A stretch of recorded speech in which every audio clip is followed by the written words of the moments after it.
Hello, and welcome back to Daily Thoughts. Have you ever wondered if anything in this life really lasts? Seasons come and go, and life changes in ways we can't predict. But deep down, is there something that truly satisfies us forever? Today, we're delving into a question that has puzzled humanity for ages, and we'll explore some answers straight from the Bible. The book of Ecclesiastes doesn't sugarcoat it. All is vanity, it says. Ecclesiastes 1:2. Sounds pretty bleak, right?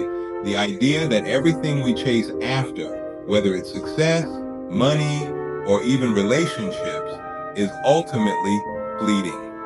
But here's the kicker, there's more. Even though life can feel like a vapor, like a puff of smoke, there's something eternal buried deep within each of us, something that lasts beyond this life. So what is it? What is this sense that there's more? The writer of Ecclesiastes gives us a hint. God has set eternity in the human heart, Ecclesiastes 3:11. Even in the middle of life's ups and downs, we get glimpses of something permanent, something stable. It's like we've been hardwired to understand that life doesn't end here, that the soul lives forever. James chapter 4 verse 14 puts it like this: life is but a vapor. We're here one moment and gone the next. But even though life is short, we know deep in our hearts that this world is not our home. It's like a pit stop on the journey to something greater, something eternal.